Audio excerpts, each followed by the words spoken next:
70% a 80% de uma prova objetiva é formada por lei seca.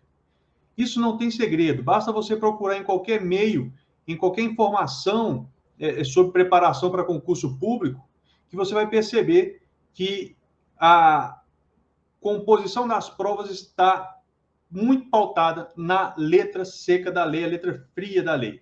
Tá? E o maior benefício de você dominar a lei seca é que você domina uma parte do edital, uma parte do conteúdo programático que não tem variação. Variação eu digo no sentido de certo e errado mesmo.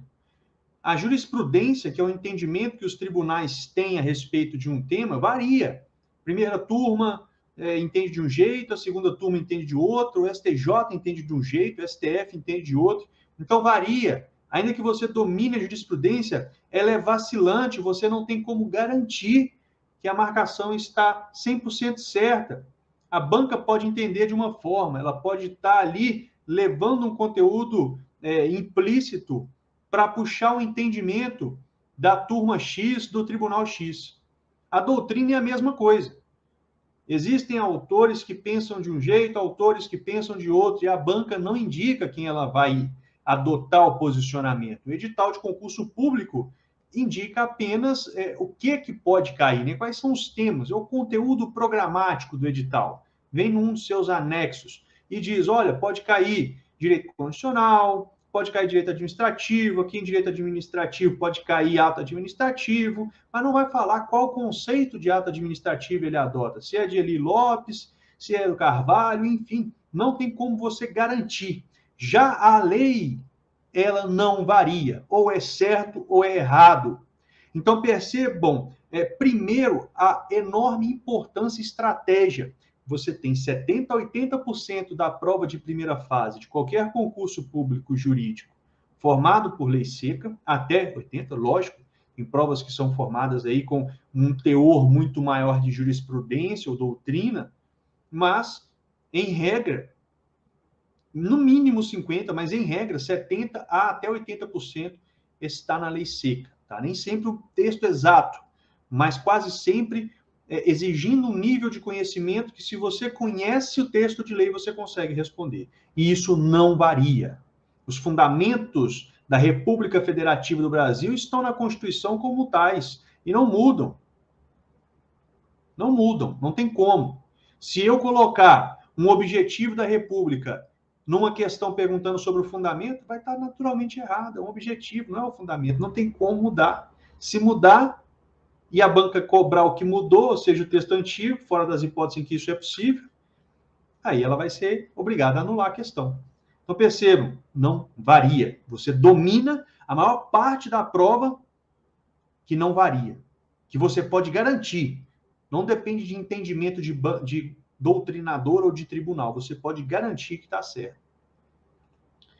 Outra vantagem de você usar o método 353 para estudo de lei seca, que nós vamos contar para você hoje, como funciona.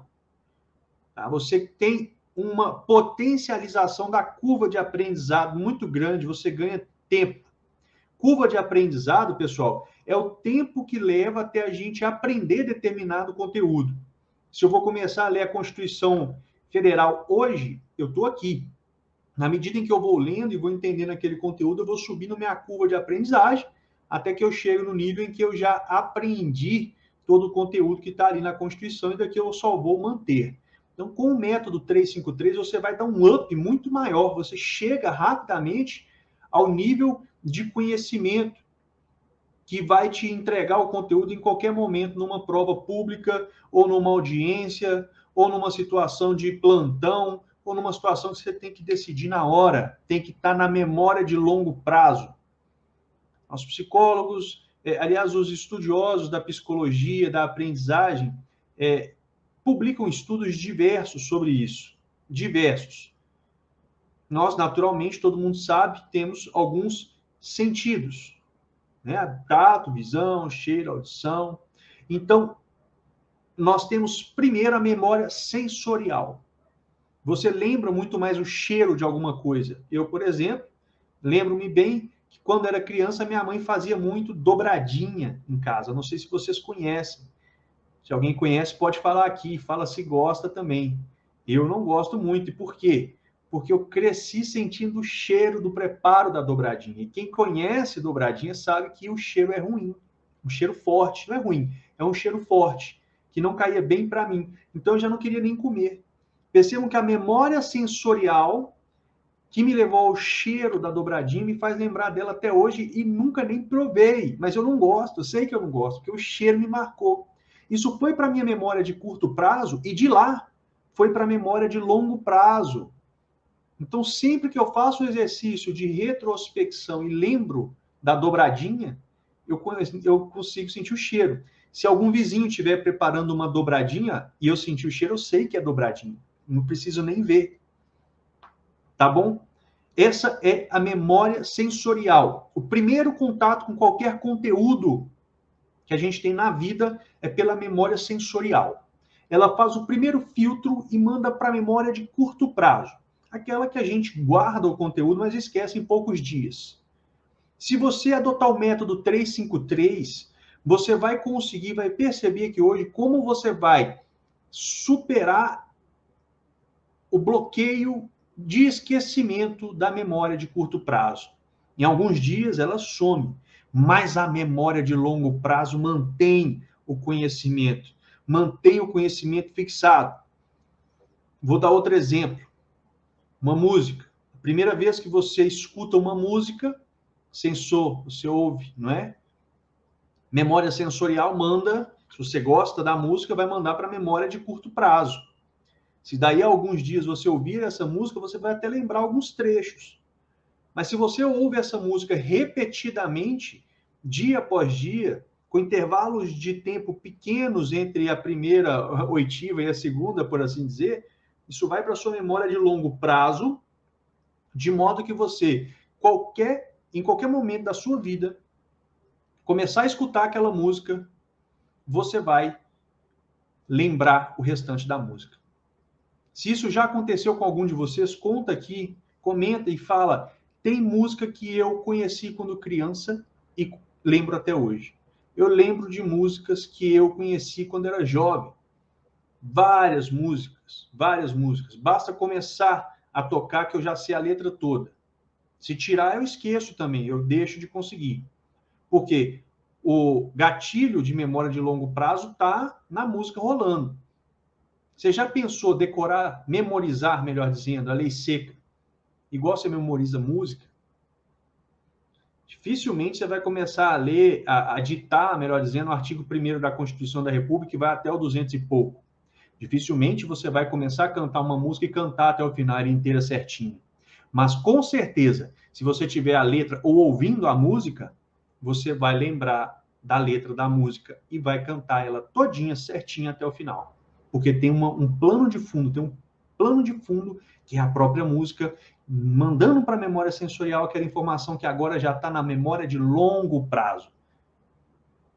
E o estudo de lei seca é exatamente assim.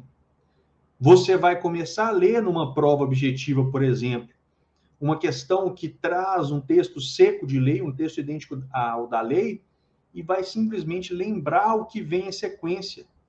Você vai lembrar o que a Constituição falaria naquele caso concreto.